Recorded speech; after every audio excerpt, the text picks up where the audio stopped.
Hi there. You're listening to the Hellenistic Age Podcast, Episode 75, Greco-Bactria, Alexandria Eschate to Ai Khanoum.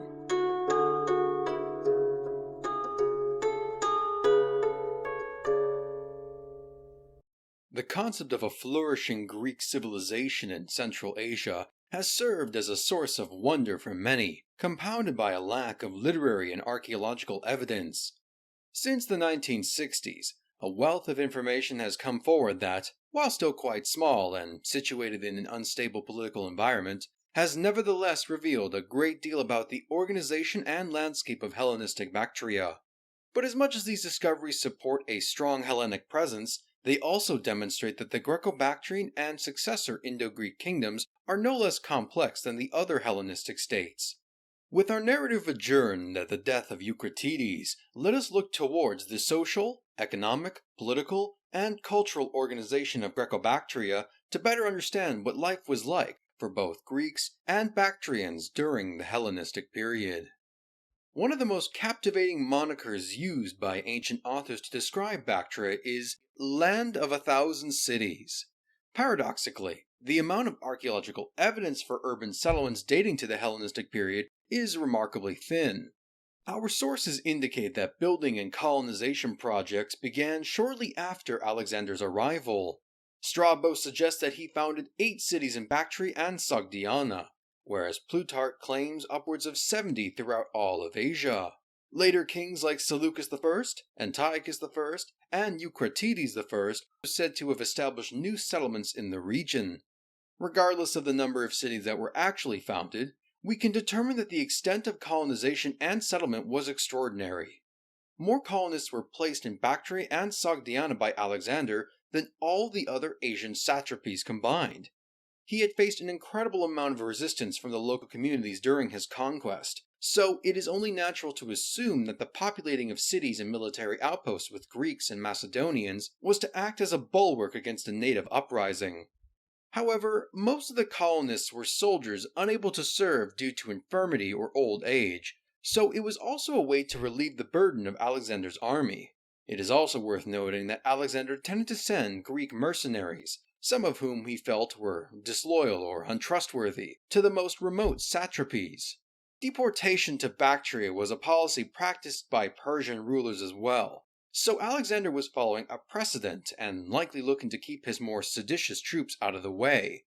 The resentment of the colonists being forcibly settled so far away from their homeland quickly made itself apparent, as they revolted in 326-325, and more famously in 323 after Alexander's death. Diodorus says over 23,000 men made up the army of the second revolt, who were all cut down to a man on the orders of the standing regent Perdiccas. It is therefore prudent that a survey of the major urban settlements of Bactria and Sogdiana are in order. At the most distant tendrils of Alexander's empire and the Greco-Bactrian world was the city of Alexandria Eschate, appropriately translated as Alexandria the Farthest. As the name implies, it was the northernmost colony ever established by Alexander and his successors, and most scholars tend to locate it at the site of modern Khojan, Tajikistan, previously Lennabad. Built along the Syr Darya and the opening to the Fergana Valley, the city was intended to be a buffer against the nomads of the steppes. It's quite possible that it was built atop the remains of Syropolis, founded by the Persian king Cyrus the Great during his own expedition into Scythia, further cementing its military purpose. This settlement threatened to cut off the close economic relationship between the local Sogdians and the nomads, inspiring a satrapy-wide rebellion. At some point after Alexander's departure, the city may have been attacked and destroyed by one of the local steppe tribes out of retaliation. In the 290s, a Seleucid general named Demodamas of Miletus was commissioned to explore and oversee the area between the Syr Darya and the Aral Sea, and he probably oversaw the refoundation of Alexandria Ashkatee into Antioch in Scythia, named after his benefactor Antiochus I. Antioch in Margiana, the later site of Merv in modern Turkmenistan, was founded by the eponymous Antiochus I. The Greeks were not the first to recognize its importance. Thanks to the runoff of mountain rivers, Merv was situated in an oasis at the mouth of the hostile Karakum Desert, and apparently a suitable place to plant the grapevine. It is unsurprising then that the area saw many settlements dated to both before and after the Hellenistic period, as its strategic and geographic value was well understood. The region was dotted heavily with military fortresses during Greek rule, and Antiochus himself ordered the construction of large stone fortifications. Excavations have revealed that the defensive walls measured 10 meters in height and over 8 kilometers in length, making it overwhelmingly the largest city in Margiana. His extensive militarization of the area may have been inspired by the possible destruction of settlements that were previously placed there by Alexander. As the caravan routes of Central Asia developed under later Parthian rule, so too did Merv's importance as a watering hole and trading hub. Interestingly, the city itself would see the arrival of another displaced population from the Mediterranean, 10,000 Roman legionaries, captured at the Battle of Carrhae in 53 BC, after Marcus Licinius Crassus led them in a failed campaign against the Parthian Empire. Following their imprisonment, the legionaries were transported to Merv and reportedly ordered to build up the city's fortifications. One of the major cities of Bactria was Bactra, located in northern Afghanistan at the modern site of Balkh. Also known as Zaryaspa, it was the administrative capital during the rule of the Persians, and it continued to function much the same way during the Greco-Bactrian period. It probably held the primary mint in the region, originally established by the Seleucids, and continued to strike coins until the last rulers of Greco-Bactria. Its defenses must have been extensive, as King Euthydemus was able to endure a vicious siege by Antiochus III from 208 to 206. Centuries of development by later Central Asian powers, particularly the Kushan Empire, have largely removed the major monuments dating to the Hellenistic period, and extensive portions remain buried under debris generated over 2 millennia of continuous human habitation. In southern Tajikistan on the banks of the Amu Darya is Takisangim, throne of stone in the Tajik language. Its unassuming position and lack of appearance in the sources is betrayed by the remarkable discoveries uncovered by archaeological missions. It is home to an enormous temple which received substantial donations and deposits over the centuries, likely paying tribute to the deified Oxus River. It may even be the origin of the famous Oxus treasure, a collection of beautiful gold jewelry and other artifacts dating between the Persian and the Kushan period. While such a provenance is almost impossible to identify now, there are many artifacts that have been recovered from the site, such as painted terracotta busts and various other objects deposited in the temples as votives. Yet, without a doubt, the most important city ever uncovered in the archaeological record of Greco-Bactria, and for the entirety of the Hellenistic Far East in general, is Ai Khanoum. Discovered during a hunting trip of the Afghan king Muhammad Zahir Shah in 1961, the ruins of Ai Khanoum can be found in the Takhar province of northeastern Afghanistan, at the confluence of the Kokcha River and the Amu Darya. For the first time, scholars had something to work with, a way to dispel the Bactrian mirage, an idea that was rooted in the failed attempts of the first archaeologists to locate any indication of a prosperous Greek civilization, as hinted by Justin and Strabo. Of course, as excavations continued throughout the 1960s and 70s, it soon became apparent that this Greek city clearly possessed a more multifaceted or cosmopolitan identity than originally believed. As much as it illuminates our understanding of the period, several aspects continue to elude us. We aren't even sure of the city's true Greek name. Ai Khanoum means Lady Moon in the Uzbek language, and there have been various theories as to its origins. For instance, when we look at the city's structure and organization, it does not appear to have been built all at once, and clearly there are multiple stages of growth and development that make any identification tricky. From what we can tell, it was initially established during the reign of Antiochus I, between 281 and 261 BC, perhaps expanding on an initial Achaemenid structure. Some suggest that its true name is Eucratidea, built or expanded by Eucratides during the early 2nd century to become his new capital.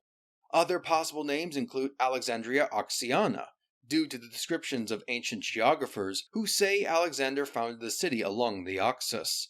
The so-called Founder's Shrine indicates that the settlement's original leader may have been a man called Kineas, complicating the matter further. In spite of the issues of identification, there are many topographical features of the plains of Ai Khanoum that make it an attractive place to settle. Given its position at the junction of 2 mighty rivers, It had plenty of access to fresh water.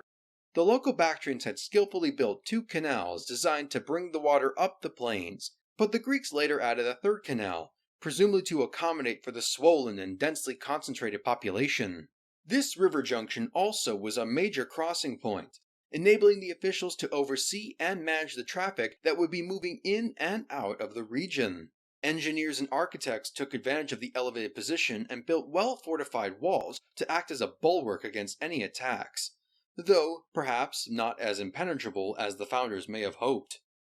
The organizational layout of Ai Khanoum is as follows. Arranged in a triangular formation, the city was laid out on a Hippodamian grid, with its streets meeting at 90-degree angles, a noticeably Greek feature that can still be seen peeking out of the soil in aerial photographs. The cityscape itself is divided into upper and lower portions, with the lower levels containing the bulk of the public structures and is also the most excavated of the pair. Such buildings include a theater, baths, and a gymnasium, all hallmarks of a Greek occupation. Nearby is a large palatial complex, equally indicative of the site's status as a royal capital during at least some part of its lifetime, and a raised acropolis of some 60 meters, 197 feet, further adds to the spectacle. Residencies could be found throughout the city. The southern portion held several large mansions that presumably would house the elite, whereas the simpler homes for commoners could be found in neighborhoods along the Acropolis and other parts of the settlement. Ai Khanoum was truly enormous, with its main street measuring almost 2 kilometers in length, and the total plan covering nearly 300 square kilometers, 115 square miles, or just under 74,000 acres.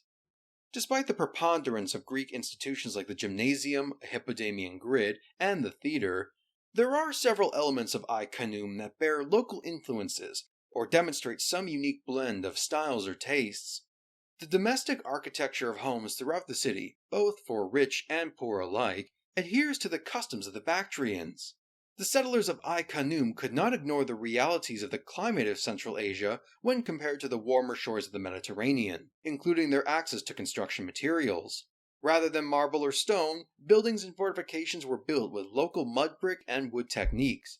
Fireplaces are a common fixture, a necessary feature to deal with the cold and dry Afghan winters. With the Palace of Ai Khanoum, we find a blend of Greek and Iranian designs in both its structure and decoration. The plan was based more on Achaemenid precedents than anything that could be found in Pella or Antioch, with a courtyard and long rectangular hallways containing many private rooms, though it is not necessarily a one-to-one match. Corinthian-style columns and Greek motifs decorated the building's walkways and porticos, though the decomposition of organic materials, furniture, textiles, etc., prevents us from gaining a richer appreciation for the aesthetics of the building. This distinctively Hellenistic mixture was adapted by contemporary and later powers that dominated the region, such as the Parthian city of Nisa and the settlements of the Kushans. What sort of conclusions can we draw upon the impact of Greek rule on the cities of Bactria? In general, the population density of regions like Margiana and Bactria increased with the arrival of the Greeks. We also see the broad importation of Mediterranean architectural and artistic tastes, which also indicates the existence of typically Hellenic institutions and practices. This needs to be tempered with the fact that even our most important example of a Greek city nevertheless betrays a significant Central Asian and even Mesopotamian influence on its appearance and identity. How much we stress the Greek element in certain artistic designs, their incorporation into the urbanized environment of Bactria, and what this means in terms of the culture and attitude of those who lived among them varies wildly.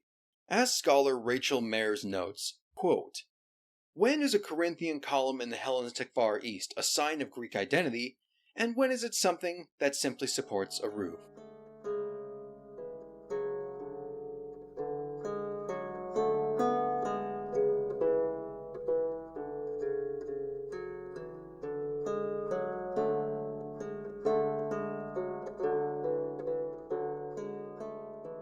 To be known as the land of 1,000 cities, Bactria must have been prosperous to some extent, something which is very much apparent from both the literary and archaeological record. True, the aridity and temperature fluctuations of many parts of Central Asia could cause severe problems for those trying to make a living off the land.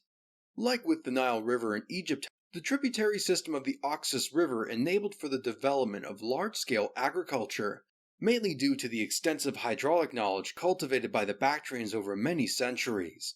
It is worthy to note that even after 2 years of siege and plundering of the countryside, Euthydemus was able to supply ample amounts of grain to the army of Antiochus, indicating just how much foodstuffs was being produced. Strabo states that everything but olive trees flourished in Bactria, which included grain and the grapevine. No doubt that local favorites like melons were grown in great quantities as well, the same fruit that reportedly caused Babur, the great Mughal conqueror of India, to burst into tears because they reminded him of his homeland near Samarkand. In addition to subsistence farming, pastoralism was commonly practiced throughout much of the region. Hardy animals like the Karakul sheep provided wool to be used for clothing and textiles, in addition to food products like milk and meat. In the grasslands of Fergana, horses were bred in great numbers and provided some of the finest mounts in the ancient world, the so-called heavenly horses. One of the most important domesticated animals of the region is the Bactrian camel, the two-humped cousin of the one-humped Arabian variety. Their ability to resist the fierce winters and survive months without water made them hardy creatures, but they are also capable of carrying enormous weights for great distances. The abundance of Bactria and Sogdiana is reflected by its sizable population, which has been estimated to be upwards of 2 million people during the Seleucid period. This is smaller than regions like Asia Minor and Mesopotamia, but these lands were still recognized in antiquity as major population centers. In addition to its agricultural productivity, Bactria also held great mineral wealth. The Badakhshan Mountains of Afghanistan remains one of the only sources of lapis lazuli in the world, a rich blue pigment used in both jewelry and cosmetics, and it was a major export for the wider economy of Eurasia since at least the early Bronze Age. 75 kilograms of bulk lapis lazuli was discovered in the ruined treasury of Ai Khanoum, still waiting to be cut and processed in time of need. These mountains are also one of the few tin deposits in Eurasia, providing one of the necessary components to produce bronze. Silver and gold mines must have been present, or at least reasonably accessible by trade, to facilitate the minting of its famous coins. Because of its geographic position and abundant resources, Bactria and Sogdiana would become a major crossroads for the merchants and caravans traveling throughout Eurasia. While overland trade with China would not really kick off until after the end of the Greco-Bactrian kingdom, travelers from India and Mesopotamia would journey to and from these lands in great numbers, bringing further wealth and traffic. The presence of Bactrian camels had an important role in facilitating these trade networks and maintaining the logistics of the Bactrians, especially when they made crossing between the oases dotting up and down Central Asia with heavy loads that much easier. The political organization of Bactria is largely unknown, but the few pieces of evidence we have suggest that it was very similar to the practices of other Hellenistic kingdoms, leading one expert to comment that the tax receipts from Bactria are nearly identical to the ones written in Ptolemaic Egypt. The discovery of an archive of administrative documents has given much insight to the early part of Greek rule, where it appears that Alexander did not interfere too much in the structure and organization of the region. How much can this be applied to the later parts of Greco-Bactrian rule is uncertain, but it is unlikely that they made any substantial changes. We know that they divided the regions into smaller satrapies or hyparchies, since Strabo mentions the name of 2 administrative sub-satrapies in western Bactria. Greek remained the dominant language of the administrative class, and its alphabet later became the basis for the earliest forms of a written Bactrian language. We do know that Aramaic, the lingua franca of the Iranian plateau, continued to be used thanks to the recovered archives and the inscriptions of the Indian Emperor Ashoka. It also stands to reason that, like with Egypt, officials drawn from the local Bactrian communities would continue to be employed in the government, though perhaps in the lower levels, while the Greeks continued to form the upper stratum of the elite. This is attested to by the names of officials on administrative documents, who were always the subordinates of higher-ranking administrators with Greek names. In terms of positions, there were probably overseers of the irrigation canals and hydraulic systems, and in the more Hellenic cities you could find officials like the agoranomos, and higher officials like the hyparchs and satraps in royal capitals like Ai Khanoum. Another important responsibility of administration is that of overseeing the minting of coins, invaluable for their ability to inform us about the organization of Hellenistic Central Asia and India. I have stressed caution on the interpretation of coins when looking to reconstruct a history of Bactria, for while they do provide valuable information such as the names of rulers and a possible chronology, the temptation for researchers to create family trees and personalities solely based on their portraits or alleged evidence of lineage remains powerful.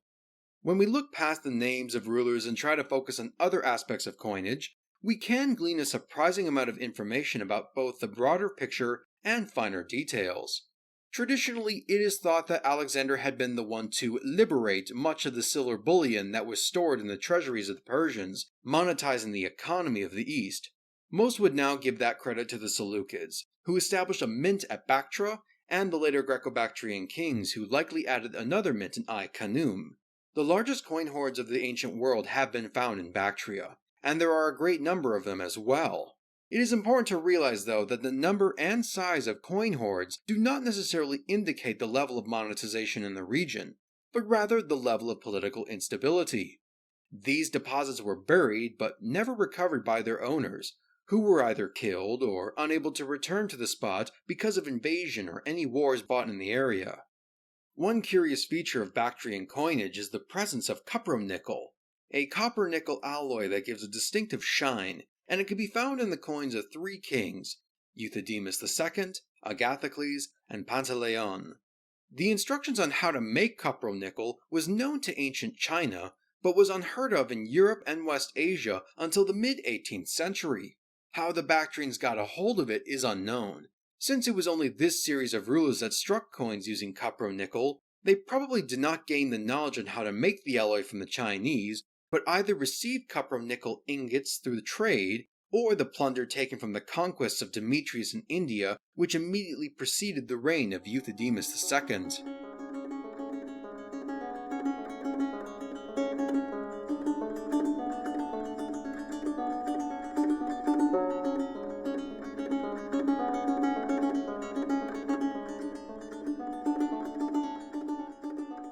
Overseeing all would be the kings, who presumably followed the model practiced by the Seleucids and Ptolemies, leading the command of armies, hearing petitions, and maintaining a council of close advisors. The Greco-Bactrian rulers frequently implemented joint kingship to mitigate geographical restrictions, a practice that was shared with, or inspired by, the Seleucids.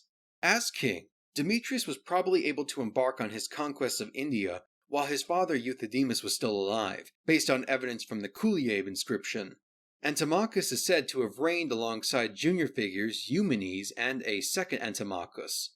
Based on some scattered references and evidence, it is likely that some sort of ruler cult was also established. The later ruler Agathocles minted commemorative coins that honored several Greco-Bactrian kings, going back to even Alexander the Great. One of these coins depicts Euthydemus I and gives him the epithet Theos, godlike. A tax document written in the lifetime of Antiochus I describes him also as Theos, indicating that the moniker was no longer restricted to the deceased. Returning to coinage, those minted by the Diodotids were not unusual in their form and presentation, and they still adhered to the temple of the king wearing the diadem with an uncovered head. As the later rulers come about, this begins to change.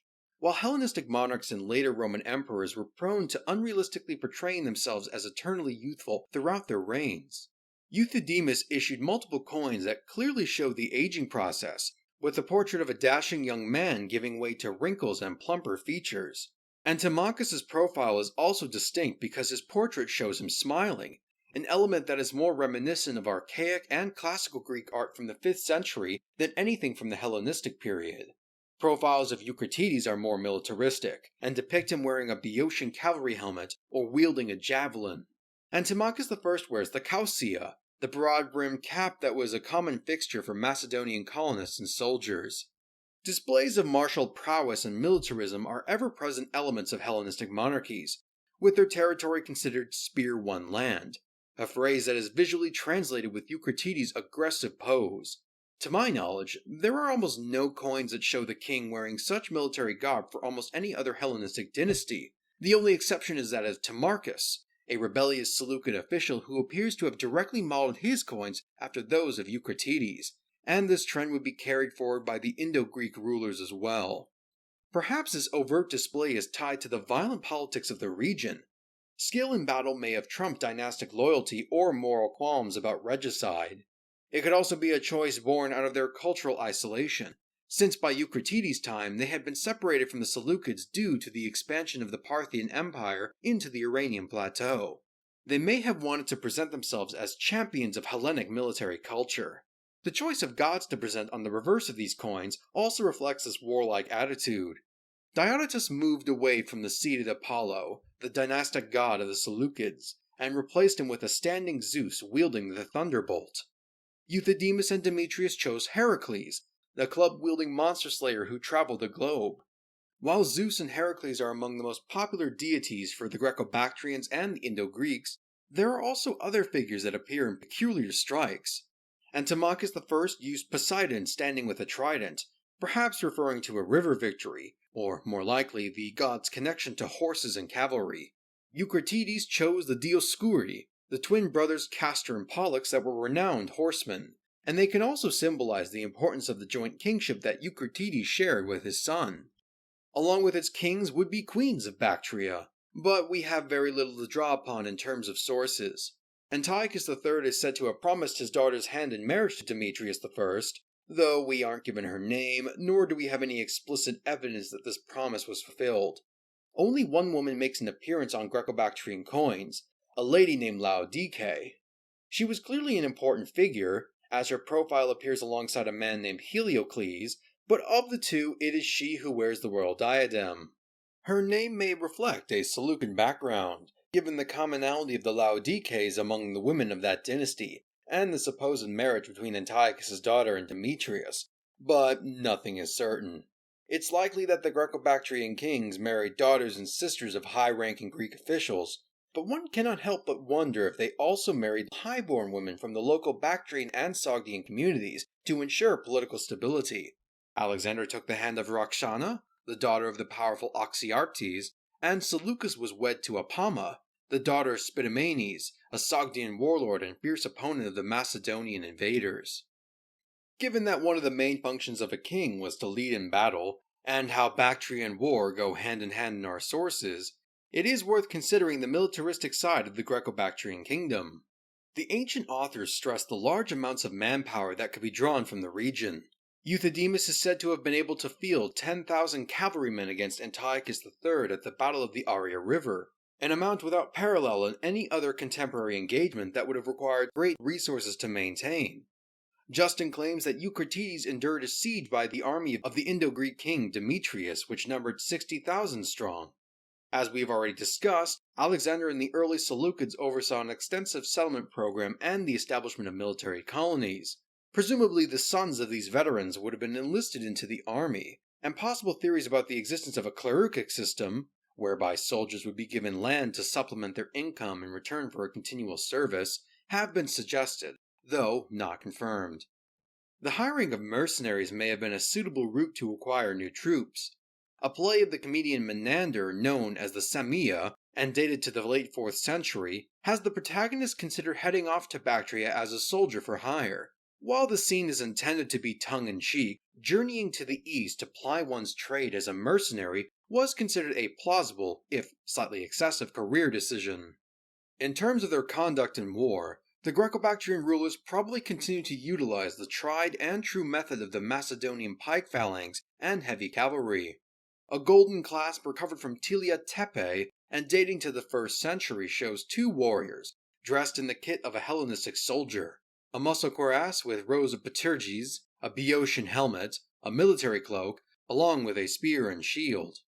A terracotta relief from Campir Tempe shows a similar image, though dated closer to the 2nd century. This figure is more akin to a thureos, a type of soldier employed with a shorter sword and a large oval shield, bearing a resemblance to a Roman legionary or Celtic warriors. These were adopted by the Seleucid and Ptolemaic armies by the early 2nd century, and it must be presumed that either knowledge of these troop types was passed to Bactria, or perhaps mercenaries continued to flow into the region during this time.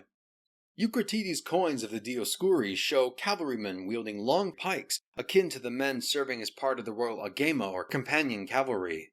While the Eucratid Dioscuri and the Telia Tepe warriors are depicting mythological deities rather than actual Greco-Bactrian or Indo-Greek troops, they probably were modeled on equipment that was in use in the region during this time. It also is a testament to how Hellenistic arms and armor continue to persist and remain in the memory of Central Asian culture. In addition to the Greek colonists, the kings could call upon the native Bactrians and Sogdians to serve in substantial amounts. We know a lot more about their roles in Persian armies, but it probably did not differ too much in practice. In addition to fielding infantry, the tradition of horse-rearing in the area likely saw local Iranians serving in the cavalry in appropriately high numbers. Along with Bactrians, the hiring of troops from the tribes of the steppe was not opposed either. Documents recovered from Ai Khanoum include a receipt for the employment of Saka mercenaries, presumably providing service as heavy cavalry or mounted archers. Armor pieces from the city treasury were also discovered, and have been assessed as being part of the panoply of a cataphract, the heavily armed lancers that were cultivated on the steppe, and later adopted by the Seleucids and the Romans. Elephants have also been associated with Bactria as well. In 274, the Babylonian Chronicle records the governor of Bactria sending Antiochus I 20 elephants during the First Syrian War. It has been debated whether there was an actual elephant breeding facility like the one at Syrian Apamea. It is possible that the elephants of 274 were leftovers from the original 500 provided by Chandragupta Maurya to Seleucus I as part of the Treaty of the Indus in 303. By 206, however, Euthydemus was able to give Antiochus III an unknown number of elephants after the siege of Bactra, so whether he received them from one of the neighboring Indian lords or had been breeding them, they seem to have been employed to some extent.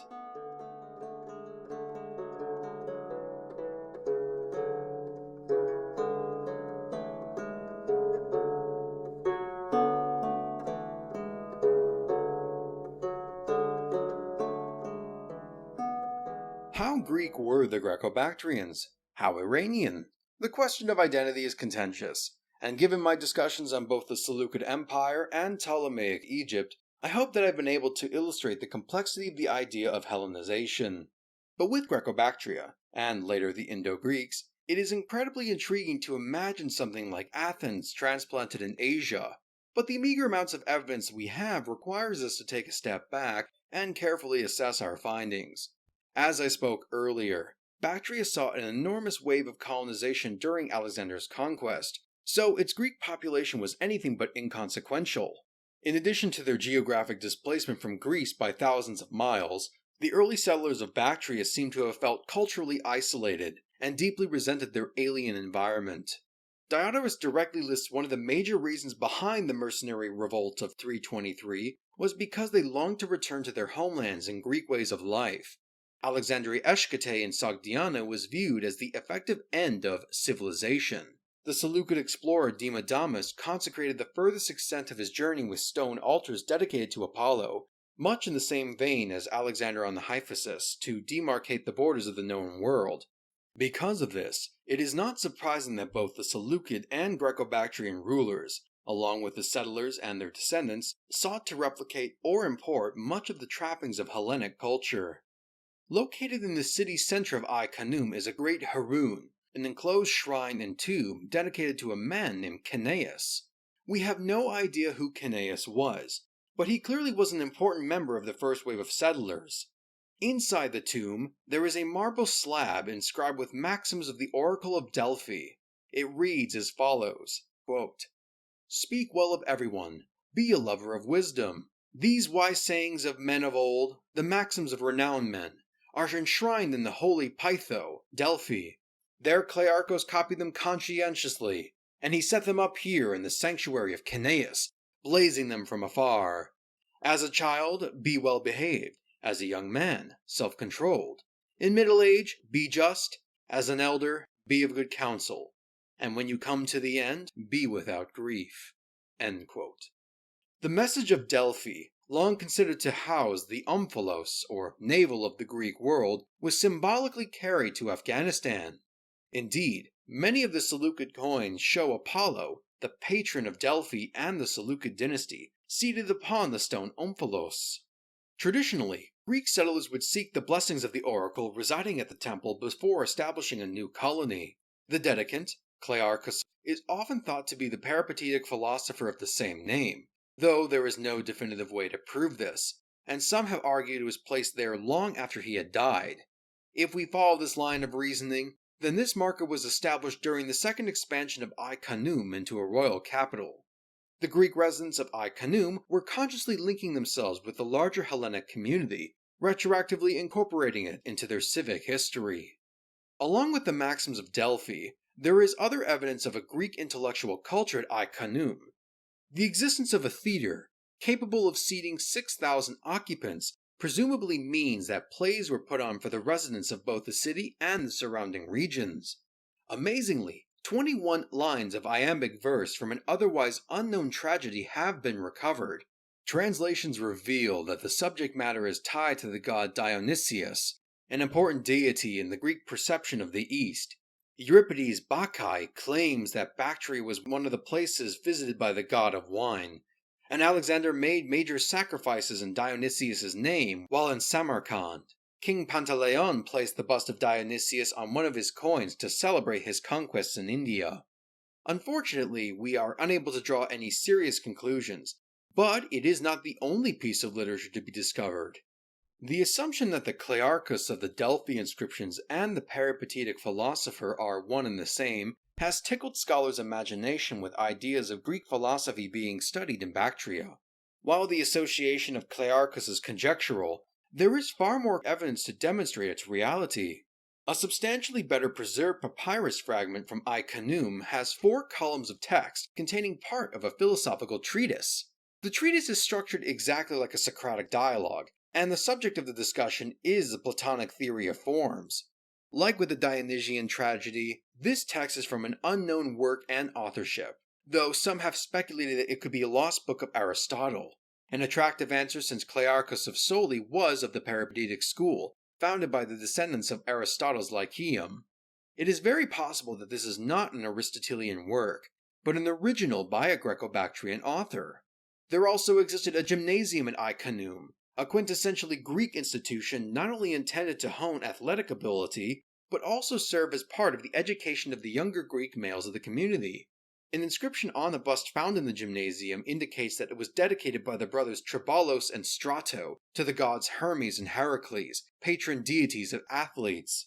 It appears that martial arts like boxing, wrestling, and pankration continue to be practiced in both Bactria and India. A small votive found in the Lalura district in Afghanistan shows 2 wrestlers engaged in a sparring contest, dated to the 2nd or 3rd century AD. On the votive is an inscription with a Kharosthi rendition of a Greek name, Menander, perhaps the name of the wrestler who dedicated an offering in honor of his victory. With regards to the religious life of the Greco-Bactrians, we know that the Olympians were carried to the east by the Greeks and worshipped and depicted in much the same fashion as they were back home. The inscription of Heliodotus honoring both Euthydemus and Demetrius I was consecrated at the altar of Hestia in a grove of Zeus. Funerary urns dated to the early 3rd century BC contain the cremated remains of 2 young children named Lysanias and Isadora, sharing the same burial practices as their forebears. Yet as we have seen in places like Egypt and Babylonia, the worship and veneration of the divine can manifest in ever-complex forms and blur the lines between Greek and non-Greek. At Ai Khanoum, there exist the remains of a religious sanctuary known as the Temple of Indented Nishes. Given its size and prominence in the city, it is unusual to see that the temple is neither Greek nor Iranian in design, but bears its closest similarity to Mesopotamian architecture, namely through the indented niches on the exterior walls. Among the templed ruins is also the sandaled foot of an enormous stone cult statue. Carved onto the shoe is a thunderbolt, and a large flower with many petals. Based on the presence of the thunderbolt, some postulate that the temple was dedicated to the god Zeus. Perhaps it was a Diotida dedication as seen with their use of Zeus on their coinage. However, the thunderbolt in conjunction with the flower gives the impression that it was more tied to fertility and springtime rather than the display of power and authority. It may indeed be a representation of the goddess Cybele, as supported by the discovery of a medallion of Cybele in the same room. Of course, there is nothing stopping devotees of other religious backgrounds worshipping in a temple that is of Hellenic, Iranian, or Mesopotamian origin. One may see Zeus where the other sees Mithra, and vice versa. Another important sanctuary was the Temple of the Oxus, built at Takisangim during the early 3rd century BC. Its extremely large size and extensive fortifications, possessing an outer wall that required over 300,000 mud bricks, suggest that construction was funded by the royal patronage of the Seleucids. The temple ascribes very much to Iranian practice with some Greek influence, and while some originally believed it was a Zoroastrian temple, all evidence suggests that it was a sanctuary dedicated to the deified Oxus River. One example of the complexities of worship is the Marxius Votive, discovered in the ruins of the temple. A bronze figurine of Marxius, a flute-playing satyr, was placed atop of a stone base and deposited in the temple sometime during the 2nd century. There is a Greek inscription upon its base that reads as follows, quote, Atrosokis dedicated this ex voto to the Oxus. Despite the use of the Greek language and the dedication of a Greek mythological figure, there is more to the picture.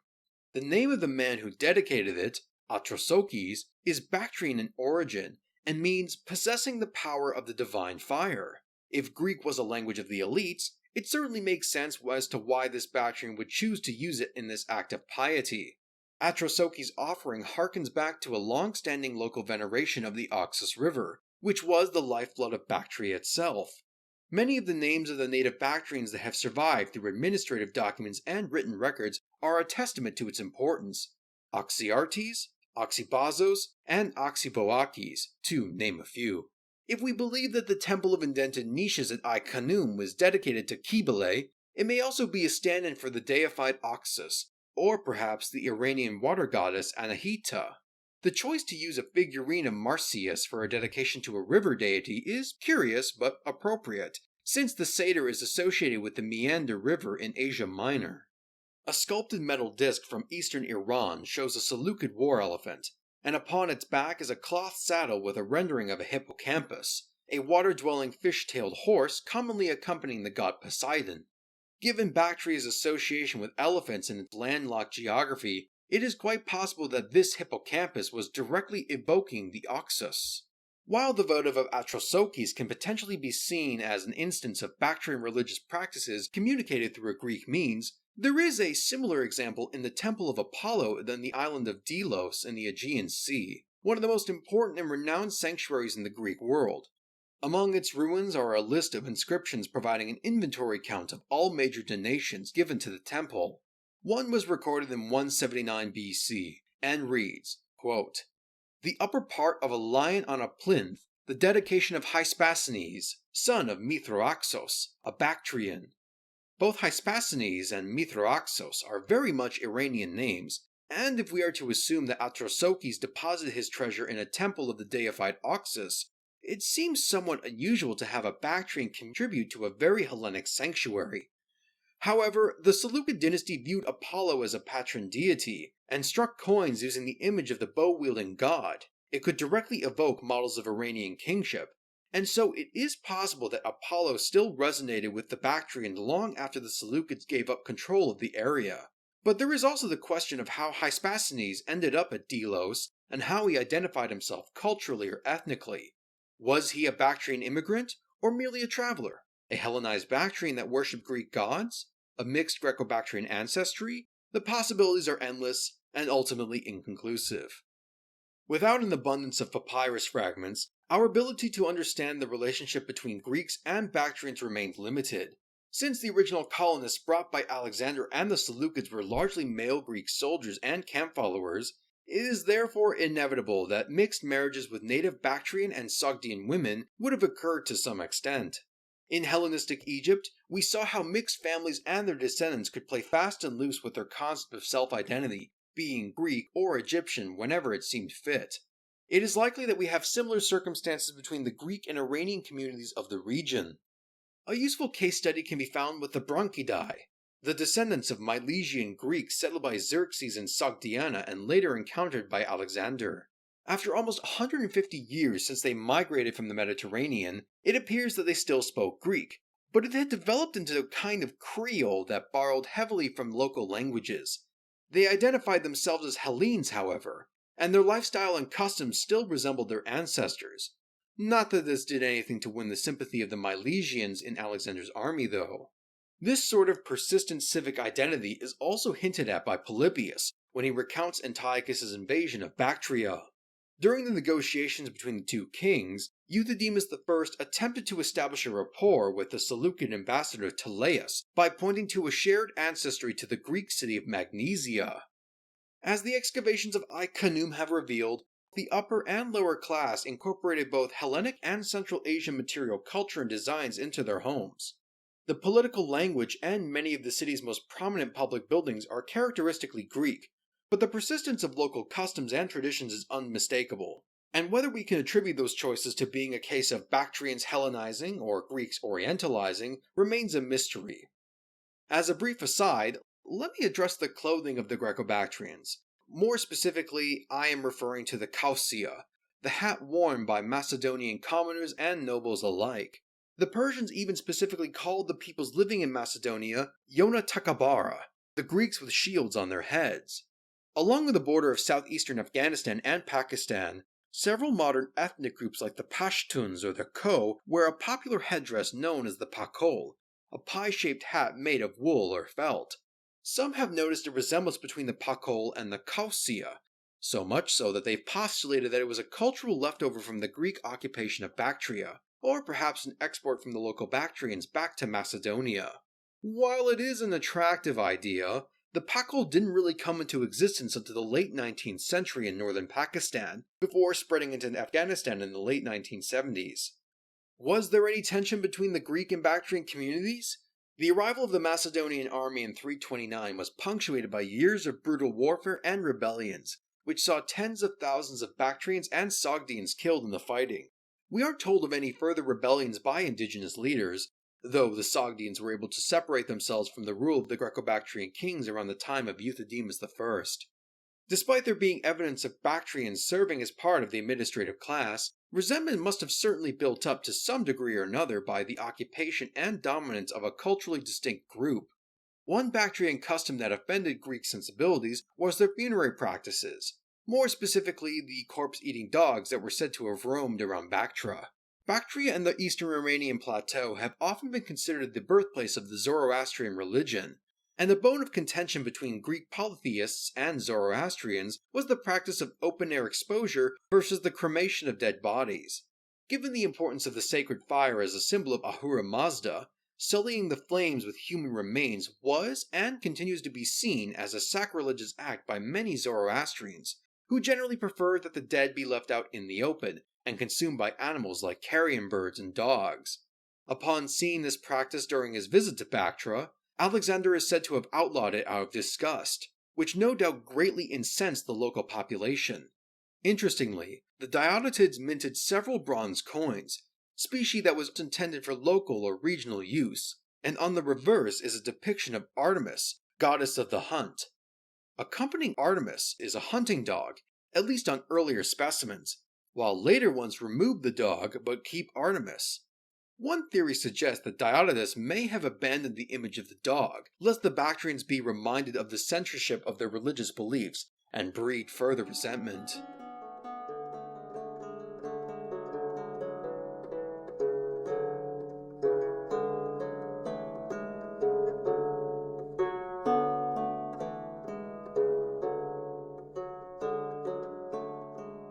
Of considerable importance is the interaction between the Greco-Bactrians and the peoples of the steppe.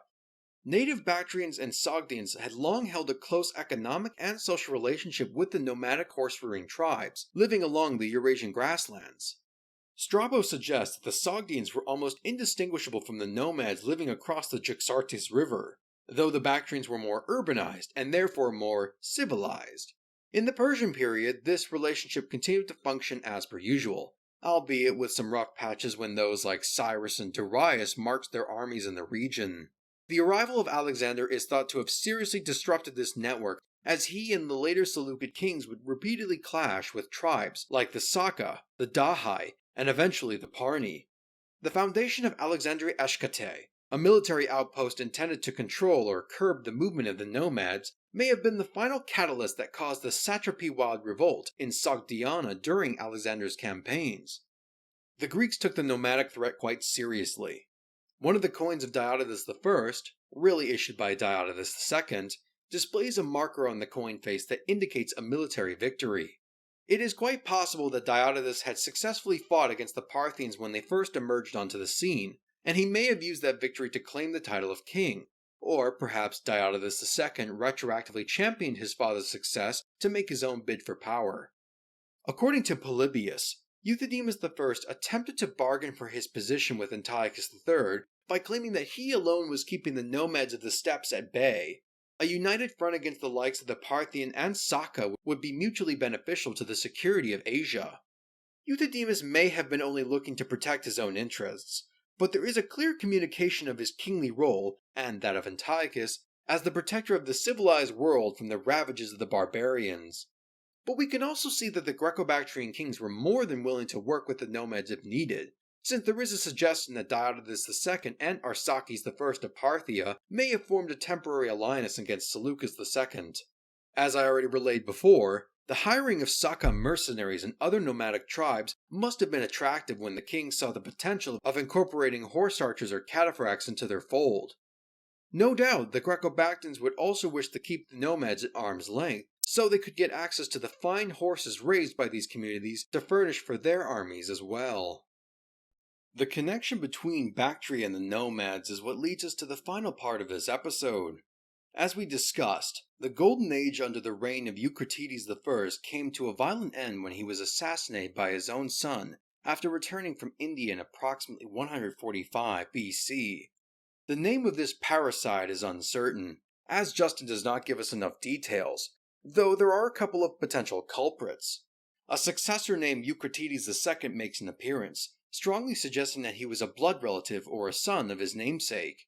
Another is Heliocles I, the man who most scholars consider to be the last Greek ruler of Bactria. His epithet Dikaios translates to the just, a fitting moniker if he was the one to overthrow the murder of Eucratides, or perhaps propaganda to cover up his crime. There is no certainty as to his relationship with Eucratides, though some may point to the commemorative coins of Heliocles and Laodike as proof of familial ties, which, as we've already discussed, is a problematic assumption to begin with. His reign, lasting from roughly 145 to 130, saw the end of the Greco-Bactrian kingdom due to a multitude of factors. One of the major threats to the security of Bactria was the neighboring Arsacid realm of Parthia. At the same time that Eucratides came to power, Parthia saw the rise of Mithridates I, one of the Arsacid dynasty's most capable rulers. The expansion of Parthia from a regional kingdom to a major empire was due in part to the collapse of Seleucid authority in Iran and Mesopotamia following the death of Antiochus IV Epiphanes in 164 and the civil wars that followed. Both he and Eucratides shared the same moniker, the Great, as they no longer viewed the Seleucids as a serious challenge to their autonomy while they were tied up by familial squabbles in Syria. But Eucratides' repeated wars have left his kingdom vulnerable to attack as well. While he was out campaigning in India, Mithridates chose to invade and seize parts of western Bactria and Aria in the early 140s, and a later Armenian chronicle claims that the Parthian ruler made it as far as Bactra. This might be attested to by a coin minted by Mithridates with an elephant on the reverse, perhaps signifying the victory over the Bactrians. While the Parthian invasions gnawed away at Eucratides' holdings, Mithridates was only able to incorporate the areas of Aria and Margiana into his domain. Of a more pressing matter for the Greco-Bactrians came from the north, beyond the Oxus and Jaxartes. For several decades, the Eurasian steppes have been undergoing a dramatic restructuring thanks to a combination of military, political, and environmental pressures. In the late 3rd century, a powerful nomadic confederation known as the Xiongnu emerged on the Mongolian steppes and established a vast empire that posed a serious threat to his neighbors, including the Han Chinese. As the reach of the Xiongnu expanded west, they encountered and defeated other nomadic tribes, namely the Wusun and Yuezhi confederations situated at the mouth of the Gansu corridor. Between 176 and 160 BC, The Yuezhi pushed west past the Tianshan Mountains and settled near the Pamir mountain range in the Fergana Valley.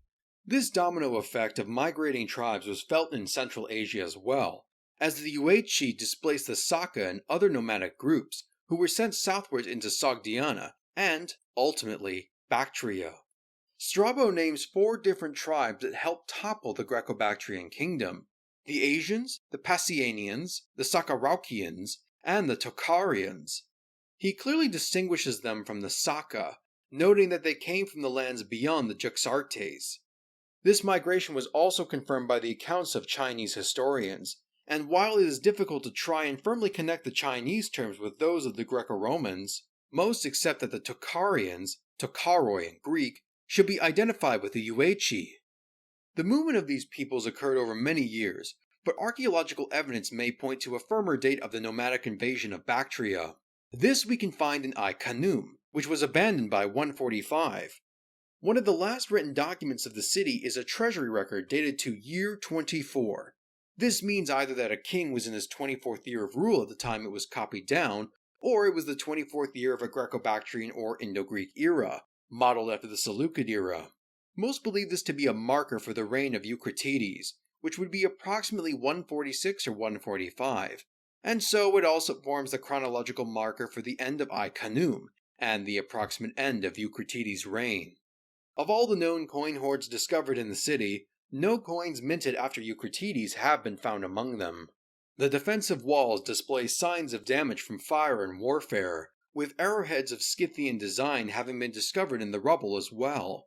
All evidence suggests that the inhabitants quickly abandoned the city at this time, though this was followed by a brief period of reoccupation. A likely second attack caused significant damage, and a great fire swept throughout the city shortly thereafter, thus ending the life of Ai Khanoum. The Saka were soon followed by the Yuezhi, who permanently settled in Bactria by the late 130s, and would eventually establish the Kushan Empire.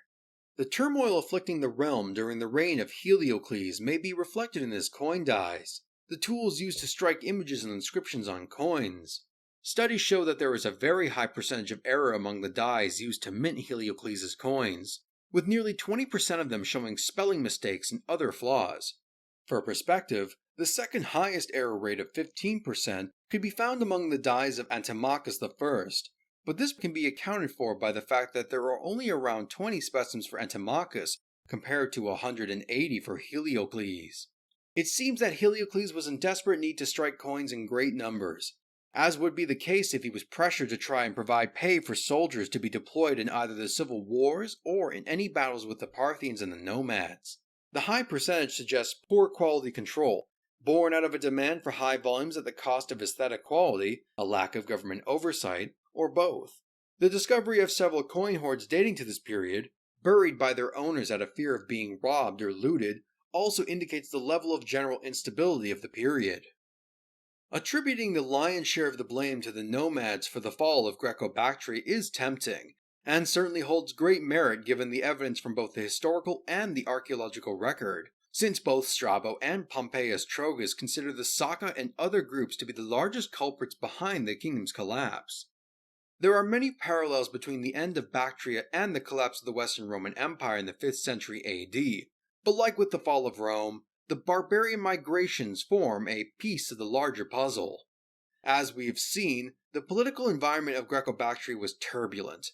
Hellenistic monarchies tended to be warlike and violent even in the best of times, but the Bactrian rulers seemed particularly ambitious in this matter. Euthydemus I overthrew the last Diotodid king, Eucratides ousted the Euthydemids in his bid for power, and was in turn assassinated by his own son. The Greco-Bactrian kings directly competed with the Indo-Greek rulers, and each competed amongst themselves. Keep in mind, this is only what we are told from literary accounts. If we had more, I almost certainly guarantee that there would have been plenty more instances of dynastic squabbling. The damage inflicted to the fortifications of Ai Khanoum can be tied to stone missiles from field artillery like catapults and siege equipment, which aren't really tools associated with the nomadic way of war. Perhaps this was the result of a siege by a Greco-Bactrian king engaged in a civil war following the murder of Eucratides. Justin recognized that the wars of Eucratides, be they rebellions after his usurpation of the previous king, or the conquests he waged abroad, had sapped the military manpower of the kingdom that was necessary to protect itself. Already under immense pressure, the intrusion of the nomads proved just too much for an unstable system. We must also reconsider the notion that Greco-Bactria ended with the abandonment of Ai Khanoum and the demise of Heliodotus I. The arrival of the Saka and the Uachi did not obliterate Greek culture from existence, and there is plenty of evidence to show that it continued to survive in Bactria for many decades following, which we will spend time extensively covering later. Cohabitation between the Greeks, nomads, and local Bactrians must have taken place, and the degree of violence or cooperation between these groups can only be surmised. One cannot help but wonder if the native Bactrians took part in the destruction of the city, given the seemingly deliberate large-scale damage inflicted upon the palace and other important civic buildings, a possible consequence of perceived or real inequality. We know that the nomads occupied Ai Khanoum for a time. Several graves found within the city dating to this period share strong similarities to the Kurgan burials of the steppe, and one occupant even displays sign of artificial cranial deformation, a custom practiced by many nomadic tribes, including the famous Huns. Excavations in Sogdiana have complicated the picture further. Unlike Bactria, there does not appear to be a wave of destruction dating to this period. If anything, there seems to be an increased presence of Greek occupation during the mid-2nd century. Following the reconquest of Sogdiana by Eucratides, it is suggested that many Greeks fled north from Bactria to the Sogdian settlements after the nomads invaded. More famous were the Indo-Greek kingdoms of Pakistan and northwest India, which survived until the beginning of the 1st century AD, and is a topic we will approach in a few episodes. While the silence of Bactria is felt all too powerfully in the works of Greco-Roman authors, we can rely on another voice to fill in the picture. Shortly after the fall of the last Greek king of Afghanistan, the Han Chinese would reach the lands of Dasha and Dayuan, a transformative event that would affect the history of Bactria and the rest of Eurasia for centuries to come.